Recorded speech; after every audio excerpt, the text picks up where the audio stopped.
Hello friends, welcome back to the channel. আমি গত ক্লাসে তোমাদের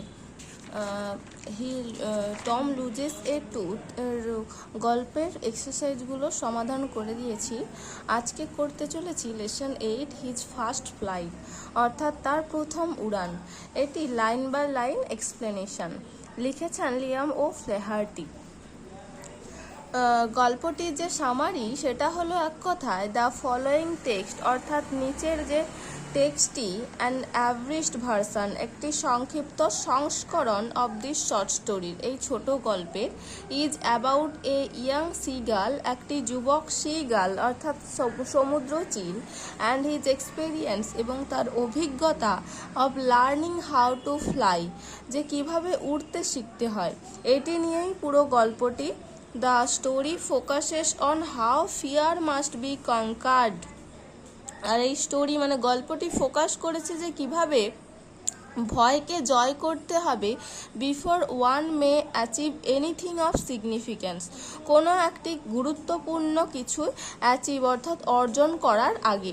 লাইক দ্য ইয়াং সিগাল, যেমনটি ছোট্ট seagull, who had to B brave in order to fly, যাকে উড়ার জন্য সাহস জোগাতে হয়েছিল।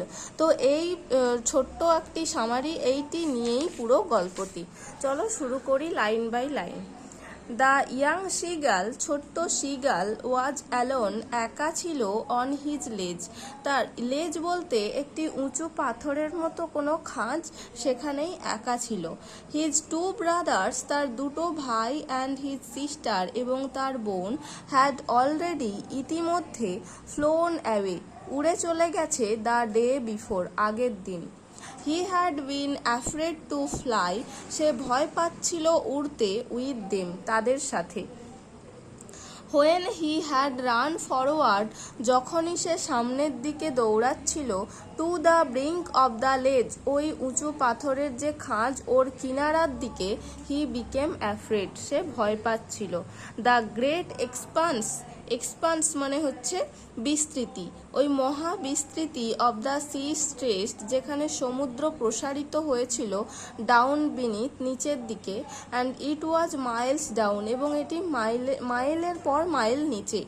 হি ফেল্ট সার্টেন, সে নিশ্চিতভাবে অনুভব করেছিল, that his wings would never support him, যে তার ডানাগুলো তাকে কখনোই সাপোর্ট হিম, যোগান দেবে না। সো হি বেন্ড, তাই সে মাথা নত করলো, হিজ হেড, বেন্ড মানে নত করা, তাই সে মাথা নত করলো, and ran away back to the little hole, এবং দৌড়ে ফিরে এলো সেই ছোট্ট গর্তে, হোয়ার, যেখানে, হি স্লেপ্ট অ্যাট নাইট, রাত্রিবেলা সে ঘুমিয়েছিল। His father and mother had come around calling to him shrilly, তার বাবা এবং মা এসেছিল তাকে ঘিরে তীক্ষ্ণ সুরে ডাকতে। But for the life of him, কিন্তু তার প্রাণের জন্য, হি কুড নট মুভ, সে নড়তে পারেনি। দ্যাট ওয়াজ 24 hours এগো, এটা ছিল 24 ঘন্টা আগে। সিন্স দেন, তখন থেকে, nobody had come near him, তার কাছে আর কেউই আসেনি। দ্য ডে বিফোর, আগের দিন, হি হ্যাড ওয়াচড, সে লক্ষ্য করেছিল, হিজ প্যারেন্টস, তার বাবা মাকে, flying about with his brothers and sister, তার ভাই এবং বোনেদের সাথে উড়তে তার বাবা মাকে সে লক্ষ্য করেছিল। দে ওয়ার টিচিং, তারা শেখাচ্ছিল, দেম, তাদেরকে, অর্থাৎ তার ভাই বোনেদেরকে, দ্য আর্ট অফ ফ্লাইট, উড়তে মানে ওড়ার যে ধরনটা সেটি শেখাচ্ছিল, and how to dive for fish, এবং কিভাবে মাছ ধরার জন্য ডুবে যেতে হয়। He had seen his elder brother catch his first herring, সে দেখেছিল তার বড় ভাইকে ধরতে তার প্রথম শিকার। হোয়াইল হিজ প্যারেন্টস, যখন তার বাবা মা, সার্কেলড, গোল হয়ে ঘুরছিল, অ্যারাউন্ড, তার চারিদিকে, প্রাউডলি, অহংকারের সাথে বা গর্বের সাথে। The sun was now ascending the sky, সূর্য এখন আকাশে আরোহণ করেছে। ব্লেজিং ওয়ার্মলি, উষ্ণভাবে, জ্বলন্তভাবে গরম দিচ্ছিল, অন হিজ লেজ, তার সেই উঁচু পাথরের খাঁজে। দ্যাট ফেস্ট, যেটা মুখোমুখি ছিল, দ্য সাউথ, দক্ষিণের দিকে। হি ফেল, সে অনুভব করেছিল, দ্য হিট, তাপটি, বিকজ, কারণ, he had not it eaten since the previous nightfall. আগের দিন রাত থেকে সে কিছুই খায়নি. Now there was not a single scrap of food. এখন সেখানে আর একটি টুকরোও নেই খাবারের. left in the straw nest, সেই খড়ের বাসায়. His little grey body, তার ছোট্ট ধূসর শরীরটি, trotted, ধীর গতিতে back and fourth on the লেজ, সেই উঁচু পাথরের দিকে সামনে এগিয়ে যাচ্ছিল আবার পিছিয়ে যাচ্ছিল. হি ওয়াজ ট্রাইং, সে চেষ্টা করছিল, টু ফাইন্ড সাম মিনস, কোনো উপায় খোঁজার, অফ রিচিং হিজ প্যারেন্টস, তার বাবা মার কাছে পৌঁছানোর, উইদাউট হ্যাভিং টু ফ্লাই মানে না উড়েই. But on each side of him, কিন্তু তার ইচ সাইড মানে প্রত্যেক দিকেই, দুদিকেই, দ্য লেজ এন্ডেড, ওই উঁচু যে খাঁজটি সেটি শেষ হয়েছে, ইন এ শিয়ার ফল, তীক্ষ্ণ একটি খাড়া অংশ নিয়ে, উইথ দ্য সি বিনিথ, আর নিচে সমুদ্র. He could surely reach them without flying if he could only move northwards along the cliff, সে নিশ্চিতভাবে পৌঁছাতে পারত তাদের কাছে না উড়েই, যদি সে একমাত্র মানে উত্তরের দিকে অ্যালং দ্য ক্লিফ, খাঁজ বরাবর এগিয়ে যেত বা হেঁটে যেত. But then on what could he walk, তখন কি সে হাঁটতে পারত? দেয়ার ওয়াজ নো লেজ, কোনো সেখানে খাঁজ নেই. And he was not a fly, এবং সে একটা মাছিও ছিল না যে উড়তে পারবে. He stepped slowly out to the brink of the ledge, সে ধীরে ধীরে নেমে এলো ওই উঁচু পাথরের খাঁজের একদম কিনারায়. He stood on one leg, সে দাঁড়িয়েছিল একটা পায়ের ওপর. উইথ দ্য আদার লেগ, অন্য পাটি তখন হিডেন, লুকিয়ে রেখেছিল, আন্ডার হিজ উইং, তার ডানার নিচে. ক্লোজিং ওয়ান আই, একটা চোখ বন্ধ করে.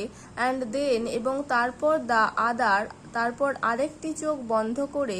হি প্রিটেন্ডেড, সে ভান করছিল, টু বি ফলিং অ্যাসলিপ, ঘুমিয়ে পড়ার. স্টিল, তখন his parents took no notice of him, তার বাবা মা তাকে লক্ষ্য করেনি. হি স, সে দেখেছিল, his two brothers and his sister lying on the plateau, তার দুজন ভাই এবং তার বোন শুয়ে আছে মালভূমির ওপর. দে ওয়ার ডোজিং, তারা ঘুমিয়েছিল. With their head sunk into their wings, তাদের মাথাগুলোকে ডানার ভেতরে ডুবিয়ে.